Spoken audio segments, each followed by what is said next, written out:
प्रणाम। आप सभी को भगवत गीता के इस महत्वपूर्ण 81वीं सेशन में मैं हार्दिक स्वागत करता हूं। जीवन जो अनमोल है, इस जीवन का मूल्य कोई व्यक्ति नहीं बता पाएगा। इस जीवन में आपका बचपन, आपकी जवानी, आपका बुढ़ापा क्या मायने रखता है, उसका मूल्य क्या है, आप कैसे बताएंगे? आप ये नहीं कह सकते कि बचपन ही मूल्यवान है, जवानी ही मूल्यवान है या फिर बुढ़ापा। आप ये नहीं कह सकते कि मेरी केवल आंखें मूल्यवान है, कान नहीं। आप ये नहीं कह पाएंगे कि मेरे जीवन का ये अंग मूल्यवान है। सभी अनमोल है। अब इस अनमोल जीवन को दिशा दिखाना हमारा कर्तव्य मात्र है।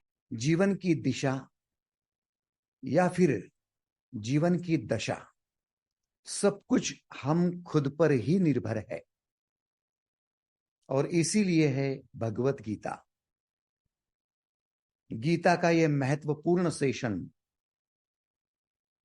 आज आपके जीवन का एक अनमोल सेशन हो सकता है। आइए अब हम इन महत्वपूर्ण गीता के वचनों को समझने की चेष्टा फिर से शुरू करें। अब तक हमने 7 अध्यायों का, शुरू से 7 अध्यायों तक का अभ्यास किया है।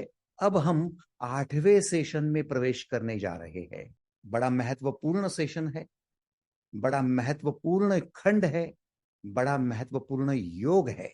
दरअसल गीता के 4 पड़ाव है। पहला पड़ाव है मानव दर्शन, दूसरा पड़ाव है मानव धर्म, तीसरा पड़ाव है ईश्वर दर्शन और चौथा पड़ाव है ईश्वर भक्ति। हमें खुद का दर्शन व्यवस्थित रूप से होना चाहिए। मैं कौन हूं, इसकी पहचान व्यवस्थित होनी चाहिए। हमें अपना धर्म पता होना चाहिए, क्योंकि हम अपने खुद के धर्म से ही केवल अपने जीवन का कल्याण साध सकते हैं। स्वधर्मे निधनम श्रेयः परधर्मो भयावह। भगवान श्री कृष्ण का कहना है, खुद के धर्म में मृत्यु हो तब भी कल्याणकारी है, लेकिन दूसरे के धर्म में जीवन जीना भी व्यर्थ है, हानिकारक है। तो पहले तो खुद की पहचान करें, मैं कौन हूं। फिर पहचान करें मेरा धर्म क्या है, और फिर आगे बढ़कर ईश्वर की पहचान करें, ईश्वर क्या है। और एक बार ईश्वर समझ में आवे तो फिर ईश्वर की भक्ति करके मुक्ति कैसे पाए। 4 पड़ाव आपको गीता सिखा रही है। आओ आज हम अति महत्वपूर्ण सेशन में प्रवेश करने जा रहे हैं। मेरा यह मानना है, हो सकता है यह पर्सनल मानना होगा, यदि आप आज के इस महत्वपूर्ण सेशन को ठीक से समझ पाए तो आने वाले 40 सेशन आपको व्यवस्थित रूप से समझ में आए। क्या आप तैयार हो? इस सेशन को तहे दिल से हृदयपूर्वक स्वीकार करने के लिए तैयार हो? यदि हां तो हाथ ऊपर करके एक बार दर्शाए, yes we are ready. Thank you, धन्यवाद। आप सभी का मैं इस भगवत गीता के महत्वपूर्ण 81वें सेशन में हार्दिक स्वागत करता हूं। मनुष्य, विचारों से भरा मनुष्य, प्रतिदिन 60,000 विचार करने वाला मनुष्य जगता है तो विचारों के साथ, रात्रि को सोता है तो विचारों के साथ। कई बार तो हम कहते ये विचार खत्म हो गए या भी नहीं। कई बार हम कहते हैं ये विचार मरवा डालेंगे, कई बार हम परेशान होते हैं, सर दर्द होता है विचार विचार और विचारों से। इन विचारों से छुट्टी, छुटकारा, मुक्ति, क्या यही तो जीवन की मुक्ति नहीं है? ढूंढना होगा। हर मनुष्य के दिमाग में जो विचार चलते हैं, उन विचारों के चलते चलते ही इच्छाएं निर्माण होती है। एक विचार मन में उठा, दूसरा विचार उठा, तीसरा विचार उठा, ऐसे विविध प्रकार के विचार उठते गए तो निर्माण होते हैं प्रश्न। और एक ही विचार बार बार उठता है तो निर्माण होती है इच्छा। ये प्रश्न भी परेशान करते हैं और ये इच्छाएं भी परेशान करती है। और जीवन की ये परेशानी, जिसके चलते हम अस्वस्थ होते हैं, हम चाहते हैं स्वास्थ्य, हम चाहते हैं स्थिरत्व, हम चाहते हैं शांति, लेकिन विचारों के चलते या तो प्रश्न निर्माण होते हैं या तो इच्छाएं, और दोनों हमें परेशान करते रहते हैं, अस्वस्थ अशांत करते रहते हैं। ठीक ऐसा ही कुछ अर्जुन के साथ हो रहा था। अर्जुन ने प्रश्न किया। चलो भाई, समझ में आता है कि एक प्रश्न करे तो जवाब में एक उत्तर भी दे दे, लेकिन एक ही वाक्य में मनुष्य यदि एक के साथ दो प्रश्न कर लेवे, तीन कर लेवे, चार कर लेवे, प्रश्न ही प्रश्न करते जावे, तो भाई उत्तर दे तो किसको दे? और यदि आपको उत्तर दिया भी जाए, जिज्ञासा आपकी पूरी भी हो जाए, तो क्या आप एक प्रश्न के उत्तर से समाधान पाएंगे या फिर दूसरे प्रश्न के उत्तर के लिए फिर व्याकुल होंगे? और यदि आप समाधान नहीं पाएंगे तो परिवर्तन के लिए भी तैयार नहीं हो। कहा जाता है जीवन को एक प्रश्न का उत्तर भी काफी है परिवर्तन करने के लिए, अन्यथा कई प्रश्न आपको केवल आपके बुद्धि की भूख मिटाने के लिए होंगे। आवाज, जीवन, धन्यता, ये सारी बातें आप भूल जाएंगे। क्या कहा भगवान श्री से? अर्जुन ने क्या कहा देखिए, 8वें अध्याय का पहला श्लोक। जिनके पास गीता है वो गीता खोलेंगे। 8वां अध्याय, श्लोक पहला। किम तद्ब्रह्म किम अध्यात्मम किम कर्म पुरुषोत्तम अधिभूतम च किम प्रोक्तम अधिदैवम किमुच्यते। हे पुरुषोत्तम, ब्रह्म क्या है? प्रश्न पहला, ब्रह्म क्या है? फिर कहते हैं अध्यात्म क्या है? प्रश्न दूसरा, अध्यात्म क्या है? फिर कहते कर्म क्या है? प्रश्न तीसरा, कर्म क्या है? फिर कहते अधिभूत क्या है? देखो, प्रश्न पर प्रश्न। अधिदैव किसे कहते हैं? एक ही वाक्य में ब्रह्म क्या है, अध्यात्म क्या है, कर्म क्या है, अधिभूत क्या है, अधिदैव क्या है, कितने प्रश्न पूछे गए। ये तो ऐसी बात हुई कि आपको मुंबई पहुंचना है और आप कहते हैं मुंबई क्या है, फिर मुंबई में दादर क्या है, फिर मुंबई के लिए कौन सी रेलवे जाती है, फिर कौन से प्लेटफॉर्म पर पहुंचती है। प्रश्न पर प्रश्न है। आपको मुंबई पहुंचना है तो अनेकों प्रश्नों की आवश्यकता है, या एक प्रश्न के साथ आपको चल देने की आवश्यकता है। जीवन के परिवर्तन के लिए आपको अनेकों प्रश्नों की सचमुच आवश्यकता है क्या? एक क्वेश्चन मार्क है, आप खुद से पूछ लीजिए। और यदि उत्तर आता है कि नहीं, एक प्रश्न का सही जवाब यदि मिल जावे और उस मार्ग पर हम अविरत चलते रहे, तो दूसरे प्रश्न की जरूरत भी नहीं है, परिवर्तन ही काफी है। ट्रांसफॉर्मेशन के लिए अनेक प्रश्न नहीं चाहिए। पहला प्रश्न है किम तद ब्रह्म किम अध्यात्मम। किम तद ब्रह्म, ये ब्रह्म क्या है, पहला प्रश्न। और मैं तो ये कहूंगा जिसको ब्रह्म समझ में आया उसको बाकी सब समझने की आवश्यकता नहीं, अपने आप जीवन बदल जाएगा। तो पहला प्रश्न है ब्रह्म क्या है। क्या आप जानना चाहते हो ब्रह्म क्या है? जो ब्रह्म को जानना चाहते हैं हाथ ऊपर करेंगे। थैंक यू, धन्यवाद। अब मेरी हर एक स्टेटमेंट की तरफ ध्यान देना होगा।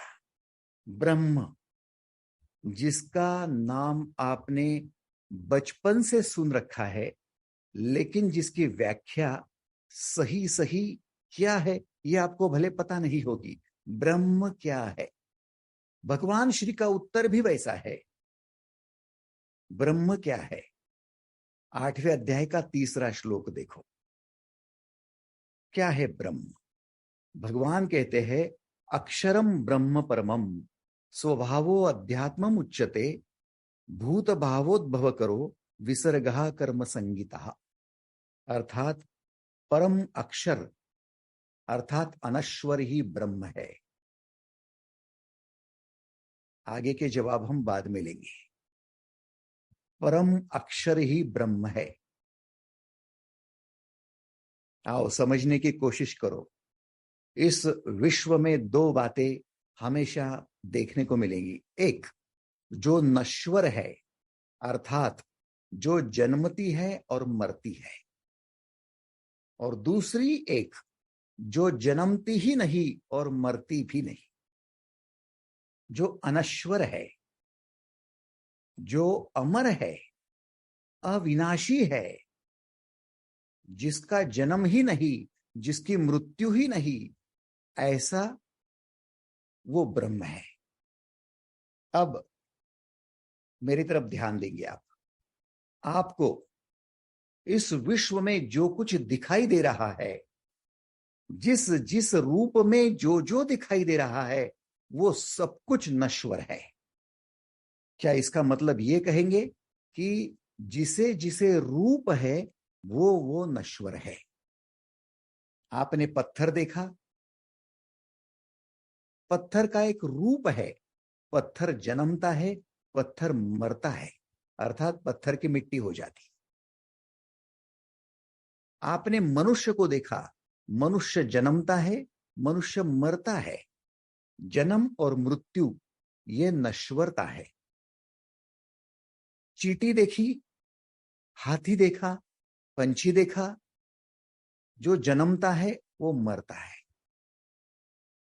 इस विश्व में जहां जहां रूप है वहां वहां मृत्यु है। रूप का जन्म हुआ, रूप का मृत्यु हुई। क्या आपको यह स्वीकार है कि पृथ्वी जिसका एक रूप है, वो पृथ्वी एक दिन मरने वाली है, नष्ट होने वाली। जिसका जन्म हुआ वो मरेगा। सूर्य जिसका जन्म हुआ है वो मरेगा। आकाश गंगा में जितने तारे हैं, जितने ग्रह है, जितने उपग्रह है, ये सब कुछ जन्मने वाले और मृत्यु को प्राप्त होने वाले हैं, क्योंकि उनको सबको रूप है। अब आपके सामने किसी भी चीज का रूप लाओ, वो रूप बदलने वाला है, इसलिए जिसका रूप है उसका रूपांतरण है। रूप शब्द रूपांतरण शब्द से संबंधित है। आप जन्मे, आपका एक रूप था, वो रूप जन्म का रूप था। बाद में आप धीरे धीरे बड़े होने लगे, रूप बदलने लगा और बचपन का एक रूप आया। फिर बचपन का एक रूप था, धीरे धीरे बदलने लगा, युवा अवस्था में आप चले गए और युवक का एक रूप उभर कर आया। फिर आप धीरे धीरे बड़े होते गए और रूपांतरण होता गया, फिर प्रौढ़ व्यक्ति का एक रूप सामने आया। और जो बूढ़े हो गए हैं उनका और रूपांतरण होते होते बुढ़ापे का रूप सामने आया। और जो लोग भूतकाल में मृत्यु को प्राप्त हो गए उनका वो रूप भी बदल गया। इसका मतलब रूप बदलने वाला है, और जो रूप बदलता है उसे रूपांतरण कहा जाता है। रूप का बदलना। अब मेरा ये प्रश्न आपसे है कि आप जब केवल 2 दिन मात्र के थे, आपका जन्म हुआ और आप 2 ही दिन के थे, वो 2 दिन का फोटो यदि आपको बता दिया, आपकी खुद की तस्वीर बता दी, तो क्या आप पहचान पाओगे कि ये मैं हूं? 1 दिन का फोटो, आपका जन्म हुआ और आपकी मां की गोद में आपको दे दिया गया और उसकी तस्वीर निकालकर रखी हुई आपके पास आज हमने सबमिट कर दी। देखो ये आप है। अपनी मां को देखकर आप कहेंगे कि हाँ ये मैं हो सकता हूं। आप ये नहीं कह पाओगे कि ये मैं हूं। कितने लोगों को स्वीकार है? वो रूप जो 1 दिन का था, वो आज आप 35 साल के हो, 40 के हो, 50 के हो, वो रूप नहीं रहा। रूप बदल गया।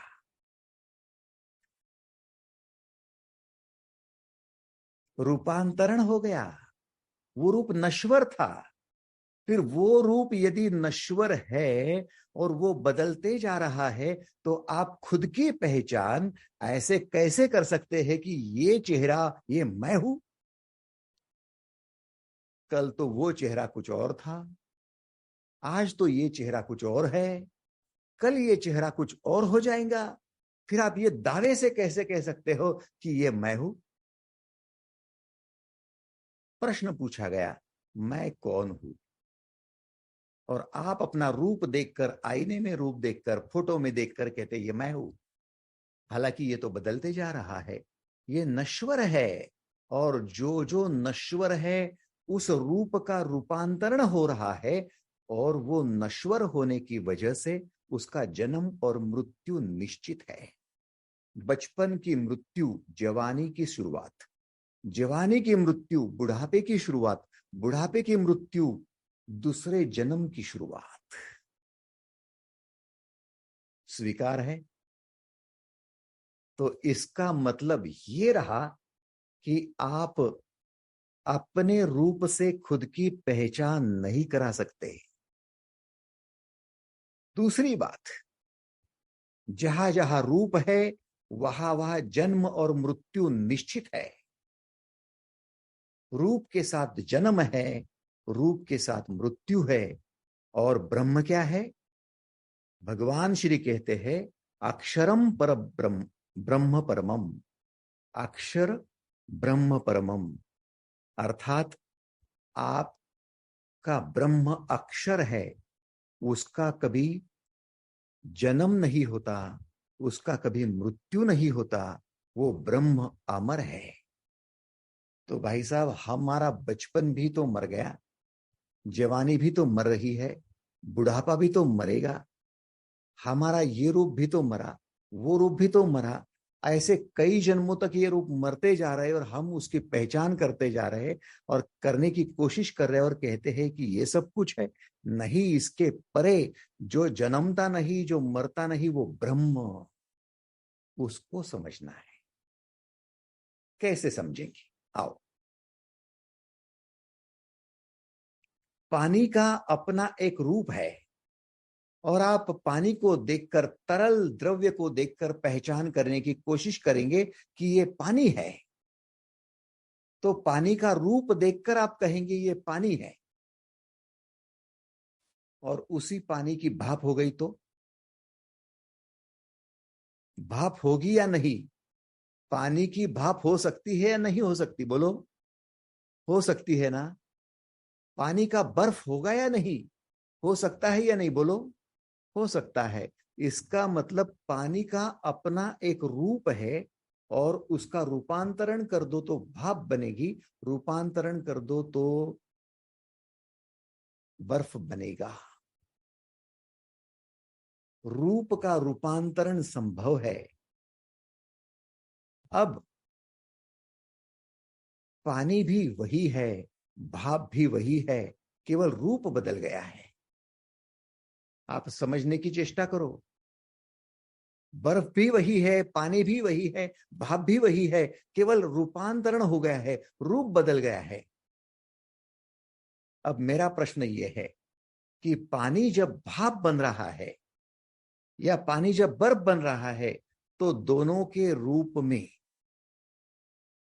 एक ऐसा तत्व रहा होगा कि वो तत्व उसको पानी भी बनाता है और वही तत्व उसको भाप भी बनाता है। एक तत्व तो कॉमन होना चाहिए। यस और नो? एक तत्व तो कॉमन होना चाहिए भाई साहब, जो उसको पानी भी बना रहा है, भाप भी बना रहा है और बर्फ भी बना रहा है। वो कॉमन तत्व है। और वो तत्व जो एक्चुअल भाप नहीं है, एक्चुअल पानी नहीं है, एक्चुअल बर्फ नहीं है, लेकिन उसकी वजह से ये रूप निर्माण हो रहे हैं, वो छुपा हुआ तत्व, ये तत्व ब्रह्म है, जिसका खुद का रूप नहीं है, लेकिन जो एक रूप को साकार कर रहा है, दूसरे रूप को साकार कर रहा है। वो सबका साकार करने वाला लेकिन खुद अरूप है, आकार शून्य है, निराकार है, आकार रहित है, रूप रहित है, गुण रहित है। भाप के गुण अलग है, बर्फ के गुण अलग है, पानी के गुण अलग है। रूप बदल जाता है, गुण बदल जाते हैं, लेकिन उनको रूप देने वाला, गुण देने वाला मात्र कायम जैसा वैसा है। अब मेरा प्रश्न गौर से सुनना है आपको। इस प्रश्न का उत्तर आप खुद ढूंढ लेना। प्रश्न ये है कि पानी एक रूप है और पानी की भाप बन रही है, दूसरा रूप है। तो पानी पानी की अवस्था से भाप की अवस्था में बदल रहा है। तो पानी की अवस्था धीरे धीरे 1% कम हुई, थोड़ी भाप की तरफ बढ़ गई। 2% कम हो गई, थोड़ी भाप की तरफ बढ़ी। 3, 4 ऐसा करते करते आपका पानी धीरे धीरे 99% तक कम हो गया और भाप में रूपांतरण के लिए चला गया। एक पॉइंट ऐसा होना चाहिए जब पानी पानी ही नहीं रहा और भाप की शुरुआत भी नहीं हुई, माने वो शून्य की अवस्था हो सकती है। यस और नो? पानी 100% है तो भाप 0 है, और भाप 100% है तो पानी 0 है। यस और नो? तो जब पानी 1-1% से कम होते जा रहा है और 99% तक आया, 99.99 तक आ गया और फिर शून्य में चला गया और पानी शून्य हो गया और भाप की शुरुआत हो गई, तो वो जो पॉइंट है, जिस पॉइंट में न तो पानी है न तो भाप है, वो पॉइंट न्यूट्रल स्टेट है।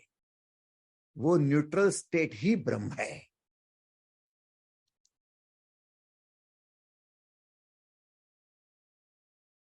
आप समझ रहे हो? आप गाड़ी के गियर को देखो। आप कार चलाते हो ना सर? कार के फर्स्ट गियर को देखो, सेकंड गियर देखो, थर्ड, फोर्थ, फिफ्थ, सिक्स देखो, रिवर्स गियर को देखो। एक गियर जो आपकी गाड़ी को आगे बढ़ा रहा है, एक गियर जो रिवर्स है, जो पीछे ले रहा है। लेकिन एक गियर से दूसरे गियर में डायरेक्टली नहीं जा सकते, न्यूट्रल के थ्रू जाना पड़ता है। आपके बीच में न्यूट्रल है। गियर फर्स्ट गियर से सेकंड में जाओगे तो वाया न्यूट्रल जाना पड़ेगा। फर्स्ट टू सेकंड डायरेक्ट नहीं होता साहब। यदि आप मैकेनिकल इंजीनियर हो या मैकेनिक्स जानते हो तो समझ पाओगे आप। फर्स्ट गियर से सेकंड में जाओ, फर्स्ट से डायरेक्ट थर्ड में जाओ, डायरेक्ट सिक्स गियर में जाओ, रिवर्स में जाओ, सिक्स गियर में से डायरेक्ट फर्स्ट में जाओ, कहीं भी जाओ, आपको न्यूट्रल के थ्रू जाना पड़ेगा। कितने लोगों को स्वीकारे हाथ ऊपर करेंगे? न्यूट्रल बीच में आता ही है। Thank you. तो वो जो न्यूट्रल है, वो ना आगे बढ़ने देता ना पीछे जाने देता। वो न्यूट्रल न्यूट्रल है, लेकिन उसी से चलकर आगे आपको गियर फर्स्ट सेकंड आपको गति देता है। वो न्यूट्रल सबको पकड़ कर रखा हुआ है, वो ब्रह्म है।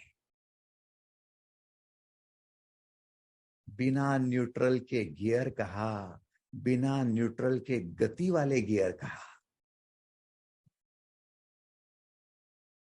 हर गियर में एक गति होगी, हर गति में एक गुण होगा, हर गुण के साथ एक रूप होगा, लेकिन इन गियर को, रूपवान गियर को पकड़े रखा है वो न्यूट्रल ने, वो ब्रह्म है। न्यूट्रल अपना आकार नहीं रखता, अपना गुण नहीं रखता, अपना रूप नहीं रखता, लेकिन सबको पकड़कर वही रखता है और सबको रूप देने का काम न्यूट्रल ही करता है। आप समझ रहे हो?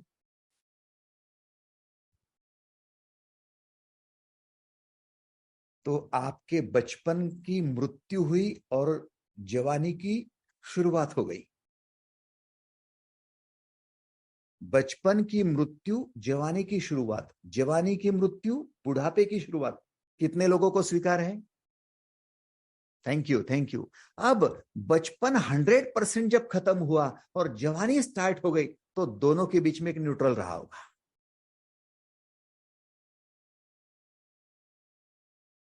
जवानी खत्म हो गई, बुढ़ापा शुरू हुआ, दोनों के बीच में एक न्यूट्रल रहा होगा। आपके शरीर की मृत्यु हो गई और फिर जन्म हुआ नए शरीर में, दोनों के बीच में एक न्यूट्रल रहा होगा। वो न्यूट्रल ब्रह्म है। और वो जो न्यूट्रल है, अविनाशी है, अरूप है, निराकार है। वो ब्रह्म की वजह से सब कुछ साकार है। आओ, एक रहस्य का उद्घाटन मैं करने जा रहा हूं। आप बहुत खुश हो जाएंगे। आप कहेंगे कि मैं ये क्यों समझा रहा हूं, मैं आपको ब्रह्म के बारे में क्यों समझा रहा हूं, क्योंकि आपके दैनंदिन जीवन में ब्रह्म को उतारना चाहता हूं।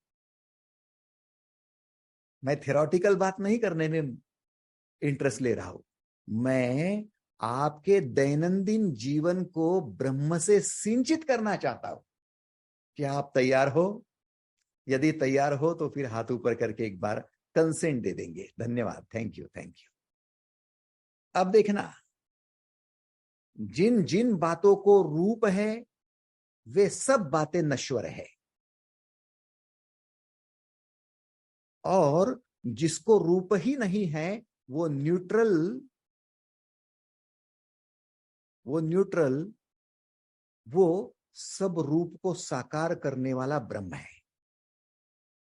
अब मेरा प्रश्न ये है कि दिन भर में आप कई विचार करते हो, तो क्या हर एक विचार को रूप नहीं है? प्रश्न है आपको।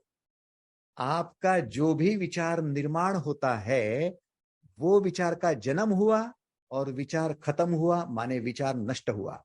जो विचार निर्माण हुआ उसका जन्म, विचार नष्ट हुआ उसकी मृत्यु। तो जन्म मृत्यु वाला ये विचार एक रूप लेकर पैदा होता है। मान लीजिए आपने अपने पत्नी के बारे में क्रोध का विचार किया कि वो मेरा मानती नहीं है, सुनती नहीं है, क्रोध का विचार आया, तो क्या क्रोध का रूप आपके चेहरे पर प्रकट नहीं होगा? विचार के साथ आपके हाव भाव बदल जाएंगे, विचार के साथ चेहरे का एक्सप्रेशन बदल जाएगा, विचार के साथ आपकी मुट्ठियां बंद हो जाएगी, विचार के साथ पसीना छूटना शुरू हो जाएगा, विचार के साथ आपके शरीर में खून का दौड़ना, रक्त का संचार बदल जाएगा। यस और नो? विचार को रूप है, इसलिए विचार के साथ आपके हाव भाव को रूप है। आपके शरीर में इतने रूपांतरण हो रहे हैं क्योंकि विचार का रूप है क्रोध का। पत्नी के प्रति क्रोध है, रूप है। अब पत्नी के प्रति प्रेम आया कि मेरी पत्नी बहुत अच्छी है, आज मैं उसको साड़ी लेकर दूंगा, गहने लेकर दूंगा, आज भोजन बहुत बढ़िया बनाया है, प्रेम से बनाया है, मैं उसको धन्यवाद दूंगा। एक विचार है, उस विचार को रूप नहीं है क्या? जैसे ही ये विचार आया, पत्नी को धन्यवाद देने का विचार आया, पत्नी को साड़ी लेकर देने का विचार आया, तो आपके चेहरे के एक्सप्रेशन बदल गए, हाव भाव बदल गए, रक्त का संचार बदल गया, आपका सब कुछ बदल गया। रूप के साथ सब रूपांतरण हो रहा है। एग्रीड? इसका मतलब आपके हर एक विचार का एक रूप है, हर एक विचार के अपने गुण हैं, और हर एक विचार के साथ सब कुछ रूपांतरण है। तो जहां रूप है वो नश्वर है, जन्म और मृत्यु नश्वर, और जहां जन्म है, जहां मृत्यु है, वहां पर उत्तेजना और पीड़ा है। जो बात जन्मती है तो उत्तेजना होती है, जो बात मरती है तो पीड़ा होती है, और पीड़ा के साथ दुख होता है, उत्तेजना के साथ सुख होता है। इसलिए जहां जहां रूप है वहां वहां उत्तेजना पीड़ा है, वहां जहां जन्म मृत्यु है वहां वहां सुख और दुख है। ब्रह्म है, वहां पर ना जन्म है ना मृत्यु है, तो सुख भी नहीं और दुख भी नहीं। सुख दुख नहीं है तो वहां पर पीड़ा भी नहीं है, उत्तेजना भी नहीं है, वहां कुछ भी नहीं है। दो विचार, एक विचार क्रोध का उठा, दूसरा विचार प्रेम का उठा। एक विचार घृणा का उठा, दूसरा विचार द्वेष का उठा। विचार का जन्म हो रहा है, विचार की मृत्यु हो रही है। जब तक उसकी मृत्यु नहीं होती तब तक घृणा से भरे हो, तब तक क्रोध से भरे हो, तब तक प्रेम से भरे हो, लेकिन ये आपको सुख दुख की थप्पड़ मारते जा रहे हैं, विचार। और ये सारे विचार नश्वर है, इसलिए विचार में ब्रह्म नहीं है। लेकिन दो विचारों के बीच जो शून्यत्व है, एक विचार नष्ट हुआ और दूसरा विचार जन्म रहा है, उसके बीच में जो अंतराल है, जो शून्य है, वहां ब्रह्म है।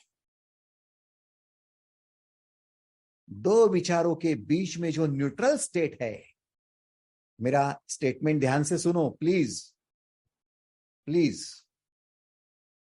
दो विचारों के बीच में जो अंतराल है, जैसे दो गियर के बीच में अंतराल होता है, पानी और भाप के बीच में अंतराल होता है, सुबह और दोपहर में अंतराल होता है, बचपन और जवानी में अंतराल होता है, जन्म और मृत्यु में अंतराल होता है, वैसे जो एक छोटा सा अंतराल है दो विचारों के बीच, उसको कहते हैं ब्रह्म, उसको कहते हैं मौन। मौन शब्द आपने सुना है। मौन का मतलब है निर्विचार अवस्था, विचार शून्य अवस्था। कोई विचार नहीं है। जहां विचार है वहां रूप है, रूपांतरण है। लेकिन जहां विचार ही नहीं है वहां क्या है? वहां तो रूप ही नहीं है, तो रूपांतरण भी नहीं है, जन्म भी नहीं, मृत्यु भी नहीं, उत्तेजना भी नहीं, पीड़ा भी नहीं, सुख नहीं, दुख नहीं, कुछ नहीं है। वहां पर शून्य है, न्यूट्रल है, और वो ब्रह्म है।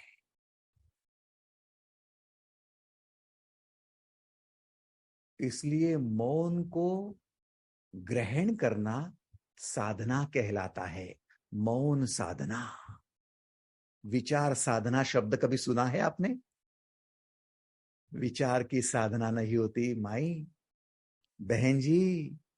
विचार तो दिन भर में 60,000 हो रहे, लेकिन एक विचार और दूसरा विचार दोनों के बीच में जो मौन है ना, वो मौन, जहां पर आपका स्पर्श हो रहा है लेकिन आपका ध्यान नहीं जा रहा है, वो मौन को साधेंगे तो मौन साधना हो जाएंगे। विचारों को साधते साधते आप विचारवंत होने लगे, विचारवान होने लगे, ओवर थिंकिंग करने लगे, तार्किक होने लगे, प्रश्न पूछने वाले जिज्ञासु होने लगे। आप विचार करते करते विचारों से परेशान हो गए, सुख दुख में परेशान हो गए। लेकिन मौन की साधना करना शुरू कर दो तो ब्राह्मीभूत हो जाएंगे, इसमें कोई दो राय नहीं। कितने लोगों को स्वीकार है कि मौन की साधना करनी चाहिए? हाथ ऊपर करें। धन्यवाद। Thank you, thank you, thank you. भाई साहब, ये मौन की साधना ब्रह्म की अनुभूति है, ब्रह्मानुभूति है। इसलिए हमारे भगवान बुद्ध हो, भगवान महावीर हो, भगवान कृष्ण हो, हमारे जीवन में हमने देखे हुए नामी संत है, वो मौन साधना का महात्म्य बताते बताते थक गए। हम है कि विचारों को खत्म नहीं करते, हम है कि सारा ध्यान विचारों में लगा देते हैं, हम है विचारों के पीछे भागते रहते हैं, हम है कि विचारों के रूप में अटक जाते हैं, विचारों के रूपांतरण में अटक जाते हैं, और विचार और विचार और विचार और विचार। पत्नी के बारे में ढेरों विचार है हमारे पास। अरे भाई, हमारा मित्र यदि मदद करने जा रहा है तो दसों विचार आते, इसका कोई स्वार्थ तो नहीं होगा? मदद कर रहा है, कोई षड्यंत्र तो नहीं होगा? क्या विचार है? पॉजिटिव है, निगेटिव है, लेकिन है तो विचार, है तो नश्वर। ब्रह्म कहाँ है? इसलिए मैं भी आपके सामने और साथ में अब जितना बोले जा रहा हूं ना, ये कोई ब्रह्म नहीं है। हाँ, मैं जब मौन हो जाऊंगा तब ब्रह्म है। आप समझ गए? दिन भर में जितना मौन साधेंगे, जितने विचार शून्य अवस्था में आएंगे, न्यूट्रल स्टेट में आएंगे, उतना रूप से परे हो जाओगे, उतना समय आप शून्य में, ब्रह्म में चले जाओगे, ब्रह्म की अनुभूति पाएंगे। और फिर ब्रह्म की अनुभूति से सिंचित होकर आप फिर विचार जब निर्माण करेंगे, तब ब्रह्म की शुरुआत अर्थात अहम ब्रह्मास्मि का अनुभव लेंगे। मैं ब्रह्म हूं। अब मैं साकार कर रहा हूं एक विचार को, इस विचार के साथ मैं रूप दे रहा हूं, इस रूप के साथ में गुण दे रहा हूं, गुण के साथ में मैं ये निर्माण कर रहा हूं। आप में से सभी को थोड़ा ध्यान देंगे? मेरा सभी की तरफ ध्यान है। संदीप पवार जी, मैं देख रहा हूं, प्लीज कंसंट्रेट करना है, फोकस करना है, फोकस करना है। जिस बात को हम चूक गए हैं, दो गियर के बीच में न्यूट्रल स्टेट को हम चूक जाते हैं, तो गियर ठीक से नहीं डाल पाएंगे आप। जो न्यूट्रल स्टेट में प्रॉपरली आते हैं, फिर सेकंड गियर डालते हैं, स्मूथ गियर डालते हैं, ड्राइविंग स्मूथ होती है। स्वीकार है आपको? ठीक उसी प्रकार से दो विचारों के बीच में जो मौन होता है, दो विचार के बीच में जो निर्विचार होता है, उस मौन में जो एंट्री करता है, वो दूसरा विचार शांतिपूर्वक समझदारी से करता है। अदरवाइज एक कार के ऊपर दूसरी कार, क्योंकि दोनों के बीच में अंतराल नहीं, एक्सीडेंट करवाती है। आप कहते हैं ना, सुरक्षित अंतर ठेवा। दो कार के बीच अंतर रखो, वैसे दो विचारों के बीच अंतर रखो, और जो दो विचारों के बीच अंतर है उसे कहते मौन।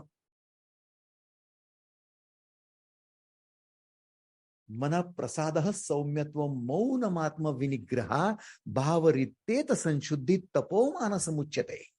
मन का तप कैसे होगा अर्जुन? मौन मात्र से होगा, वरना ये मन भरमा देगा। मन नश्वर है, मन के भाव नश्वर है, मन के विचार नश्वर है। ये सब कुछ ब्रह्म नहीं है, मन बिल्कुल भी ब्रह्म नहीं है। ब्रह्म से उत्पन्न हुआ एक रूप है। इसलिए शरीर को सब कुछ मत समझ लेना कि मेरा ये बचपन, ये मैं हूं। अरे नहीं, तू तो मौन वाला ब्रह्म है। पहचान करो खुद की, तू कौन है रे? मैं पुरुष हूं? नहीं, मैं वो न्यूट्रल हूं जिसने पुरुष का रूप साकार किया है, जिसने नारी का रूप साकार किया है, बचपन का रूप साकार किया है, जवानी का रूप साकार किया है, बुढ़ापे का रूप साकार किया। मैं वो न्यूट्रल। क्या आपको पता है कि मां का गर्भ जब पनपता है तब कोई पुरुष या कोई स्त्री नहीं होती? गर्भ शुरू में कोई पुरुष या कोई स्त्री नहीं होती। जब गर्भाधान होता है तब उसके हार्मोन्स पर यह पता चलता है। धीरे धीरे उस गर्भ की जैसे बढ़ोतरी होती है, वैसे या तो एस्ट्रोजन लेवल बढ़ती है या तो टेस्टोस्टेरोन लेवल बढ़ती है। जिनके टेस्टोस्टेरोन लेवल 51% हो जाते हैं, मात्र 1% बढ़ जाते हैं, वो पुरुष बन जाता है। और जिसके एस्ट्रोजन लेवल बढ़ जाती है, वो हार्मोन बढ़ते ही वो स्त्री बन जाती है। केवल 1% का फर्क।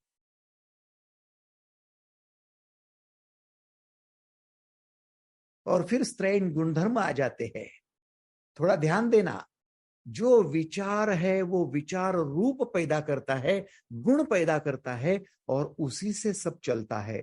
इसलिए ये मन कोई ब्रह्म नहीं है, मन ब्रह्म का एक रूप है।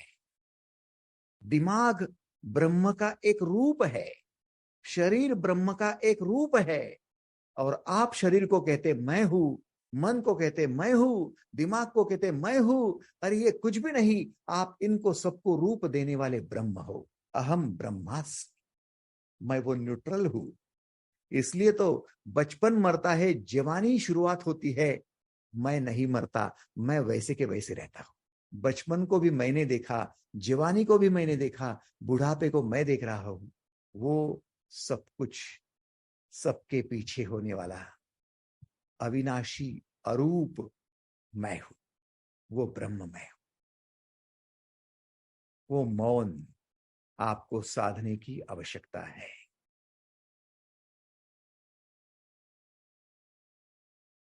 आपका ये विचार आया, वो विचार आया, दो विचार के बीच में जो मौन है वो साधो।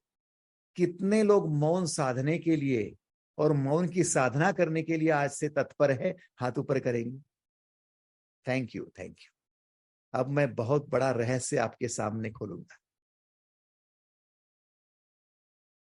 प्रश्न पहला था, किम तद ब्रह्म किम अध्यात्मम, किम कर्म पुरुषोत्तम, अधिभूतम च किम प्रोक्तम, अधिदैवम किमुच्यते। पहला प्रश्न था, हे पुरुषोत्तम ब्रह्म क्या है। दूसरा प्रश्न था, अध्यात्म क्या है। अब आओ अध्यात्म की तरफ बढ़ो। कृष्ण क्या कहते हैं? कृष्ण कहते अक्षरम ब्रह्म परमम स्वभावो अध्यात्मम उच्यते। आपका स्वभाव ही अध्यात्म है। क्या है आपका स्वभाव? मौन आपका स्वभाव है। शून्य होना आपका स्वभाव है। इसलिए विचारों से थक जाते हो तो आप शून्य में चले जाते हो, कहते हैं मुझे अब विचार नहीं करना, मुझे शांत होने दो। दिन भर में आप थक जाते हो तो रात्रि को मौन में सो जाते हो, शून्य में सो जाते हो। जीवन भर में आप थक जाते हो तो मृत्यु की मौन में सो जाते हो।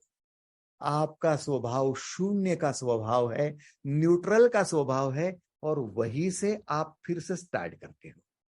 आपका मूल स्वभाव शून्य है।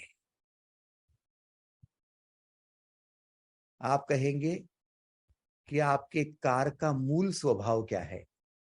मूल स्वभाव न्यूट्रल है, और वहां से गियर डाले जाएंगे, वह गति है। उसका मूल स्वभाव शून्य है। अध्यात्म क्या है? आपका ब्रह्म होना आपका स्वभाव है। आपका शून्य होकर, मौन होकर, उसमें से फिर विचार निर्माण करना, फिर रूप प्रकट करना, फिर गुण प्रकट करना, यह अध्यात्म है। शून्य होना ही अध्यात्म है। इसलिए दिन भर में जितने बार आप शून्यत्व में जाएंगे, मौन साधेंगे, उतने ही आप आध्यात्मिक हो। यदि आप विचार ही विचार करते हो, आप आध्यात्मिक नहीं हो।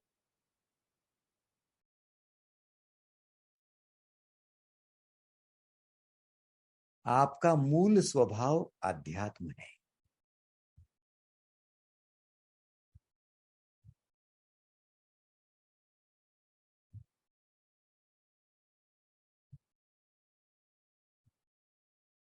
अब इससे भी आगे एक महत्वपूर्ण उद्घाटन करने जा रहा हूं, जो जीवन में आपने कभी नहीं सुना,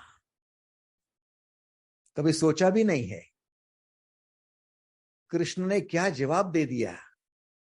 मैं तो हाथ जोड़ता हूं कृष्ण के महत्वपूर्ण ज्ञान को, जो ज्ञान अब हमारी आंखें खोलने वाला है।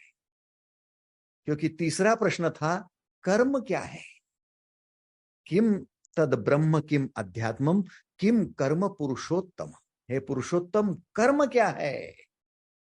बड़ा रोचक प्रश्न है, और उत्तर भी वैसा है। आप कहेंगे कि अरे हाथ हिलाना कर्म है, मुंह से बोलना कर्म है, आंखों से देखना कर्म है, रोटियां बनाना कर्म है, कपड़े पहनना कर्म है, कपड़े धोना कर्म है। अरे रुको रुको रुको रुको, कर्म क्या है? कर्म का जवाब बड़ा सुंदर है। अक्षरम ब्रह्म परमम स्वभावो अध्यात्मम उच्यते भूत भावोद्भव करो विसर्गा कर्म संगीता। अर्थात भूतों के भाव को उत्पन्न करने वाला त्याग कर्म है। सीधे सीधे समझ में नहीं आएगा। भूतों के भाव को उत्पन्न करने वाला त्याग, वही कर्म है। अब आप कौन हो? आप ब्रह्म हो। कितने लोगों को यह स्वीकार है कि मैं ब्रह्म हूं? वो हाथ ऊपर करेंगे। धन्यवाद, थैंक यू थैंक यू। आप ब्रह्म हो, आप न्यूट्रल हो। थोड़ा ध्यान देना, मेरे स्टेटमेंट की तरफ ध्यान दो। आप ब्रह्म हो, आप शून्य हो, और आपसे विचार है। एक रूप प्रकट हो रहा है विचार का। आपसे गुण है, आपसे शरीर है, पुरुष का शरीर है, स्त्री का शरीर है, आपसे है। आपसे बचपन है, आपसे जवानी है, आपसे बुढ़ापा है, और आप ही से मृत्यु है, आप ही से जन्म है। सब आपसे है, क्योंकि आप न्यूट्रल हो। एग्रीड? कितने लोगों को स्वीकार है? ओके। अब देखो, आप ब्रह्म हो।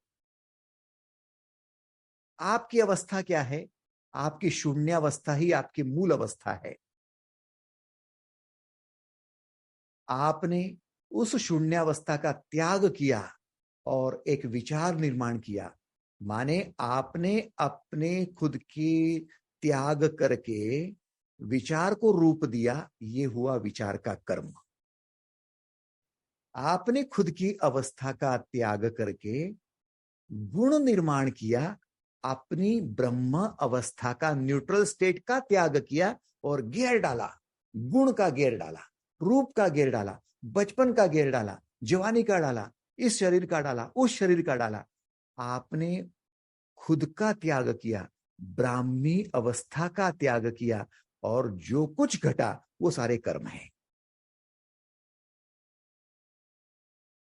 आप समझ रहे हो? भूतों के भाव का त्याग ही कर्म है। आपका जो मौन है, वो मौन छोड़कर आपने मुंह खोला और खुद के मौन का त्याग कर दिया, ये कर्म है। आपके मन में आता है कि भाई ये त्यागी, जिसने वस्त्र त्याग दिए वो त्यागी हो गया, जिसने धन त्याग दिया वो त्यागी हो गया। अरे वो तो मामूली त्यागी है। जिसने पत्नी को त्यागा, बच्चों को त्यागा, वो मामूली त्यागी है। सबसे बड़ा त्यागी कौन है? जिसने अपने ब्रह्म पद को ही त्याग दिया, और हम वो है। अपने ब्रह्म पद को त्याग कर हम विचार करते हैं। ब्रह्म पद को त्याग कर हम भाषा बुनते हैं। ब्रह्म पद को त्याग कर हम जो भी करते हैं वो सारे कर्म है। लेकिन हम इतने दुर्भागी है कि हम जो कर्म करते उससे अपनी पहचान करते हैं। आपको किसी ने पूछा कि आप कौन हो? मैं इंजीनियर हूं। क्यों? क्योंकि मैं इंजीनियर का कर्म करता हूं ना। तो जो कर्म करता हो वही मेरी पहचान बना ली। अब मैंने यदि खुद की पहचान बना ली, मैं इंजीनियर हूं, मैं डॉक्टर हूं, मैं गृहिणी हूं, तो मैं मेरी खुद की जो मूल सही पहचान है, मैं ब्रह्म हूं, उससे तो वंचित रह गए।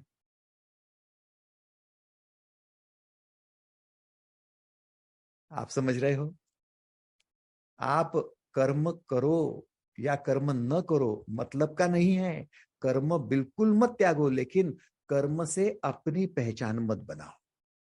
मैं ब्रह्म हूं और इंजीनियरिंग का काम कर रहा हूं। मैं ब्रह्म हूं और गृहिणी का काम कर रही हूं।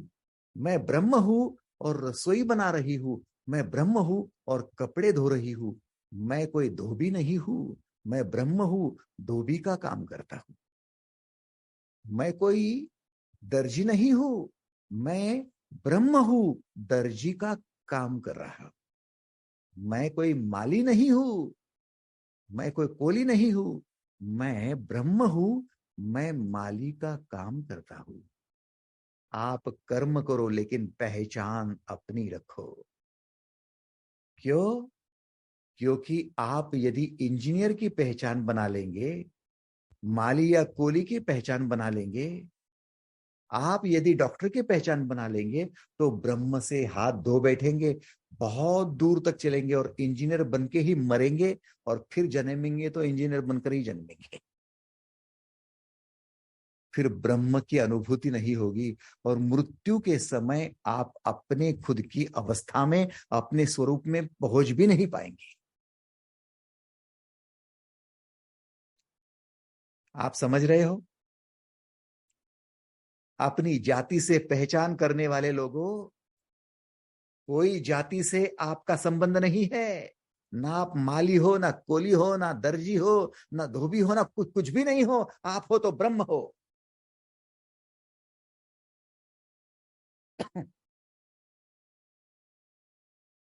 कोई पत्नी नहीं हो आप, कोई पति नहीं हो, कोई बेटा नहीं हो आप, कोई बहन नहीं हो।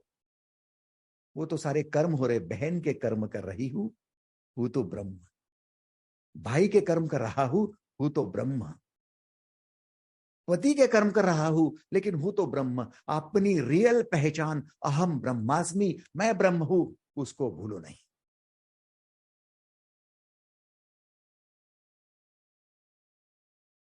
क्या फायदा होगा?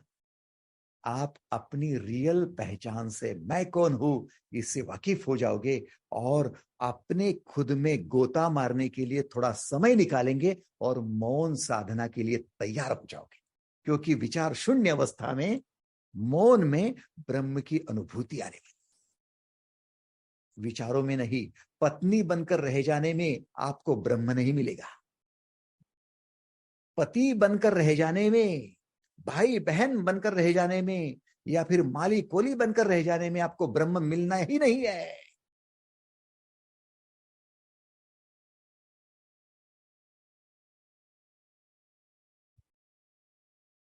और ब्रह्म स्पर्श नहीं होगा तो कैसे चलेगा?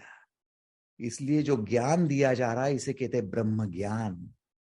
मामूली लोगों को ना समझने वाला है ना। ये ज्ञान मामूली है, ये ब्रह्म ज्ञान है भाई साहब। अहम ब्रह्मास्मि, मैं ब्रह्म हूं। खुद की पहचान। इससे लाभ क्या होगा? दैनंदिन जीवन में क्या लाभ होगा? भाई साहब, आप टीचर हो? नहीं, मैं ब्रह्म हूं और टीचर का काम करता हूं। फिर आप जब टीचिंग करके बाद में आएंगे तो फिर अपनी पहचान की वजह से खुद को शून्य में ले जाने के लिए तैयार होंगे।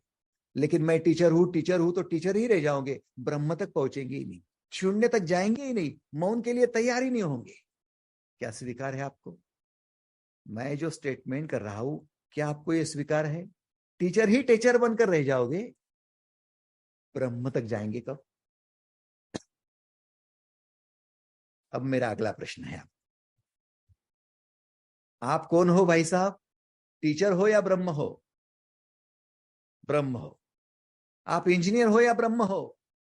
ब्रह्म हूं। दीदी आप गृहिणी हो या ब्रह्म हो? ब्रह्म हो। आप पत्नी है या ब्रह्म है? ब्रह्म है। इसका मतलब आप ब्रह्म हो, आप ब्रह्म हो, आप ब्रह्म हो, आप ब्रह्म हो, ये सब ब्रह्म है। तो ब्रह्म के अलावा क्या है? और सब यदि ब्रह्म ही ब्रह्म है, दूसरा कोई है नहीं, तो द्वैत कहां से आया? हो गया अद्वैत। अद्वैत का मतलब जहां दो नहीं है, सब एक है। एको हम सब एक है। वो ब्रह्म हम है। हमारी गलती ये हो गई कि कर्म से हम अपनी पहचान करने लगे, और कर्म की वजह से हमने अपनी पहचान टीचर की बना ली, पत्नी की बना ली, भाई की बना ली, बहन की बना ली, पति की बना ली, हमने इंजीनियर की बना ली, डॉक्टर की बना ली, और सारी पहचान झूठ है। इसलिए कहते ब्रह्म सत्य जगत मिथ्या।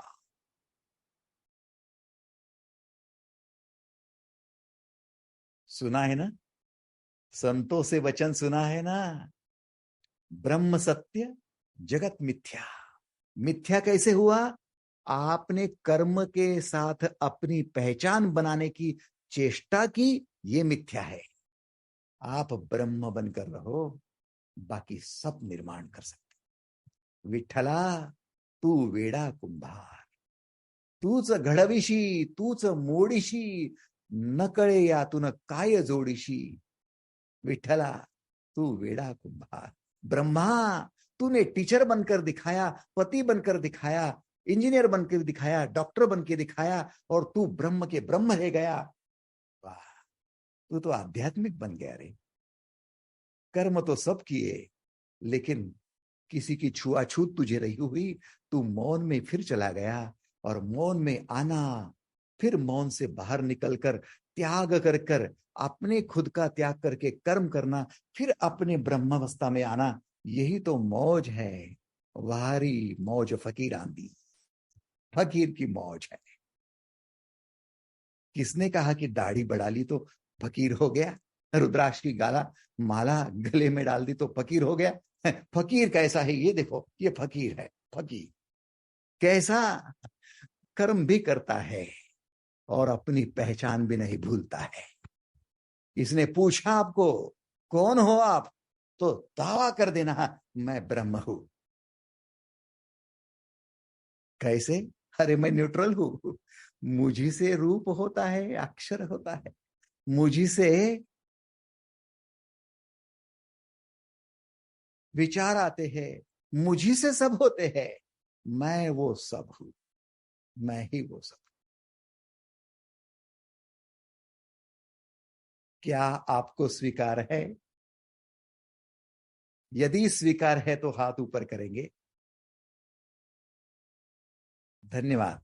Thank you, thank you, thank you, thank you. आज के लिए आपको मंत्र देना चाहता हूं। अहम ब्रह्मास्मि। ऐसा अहम ब्रह्मास्मि।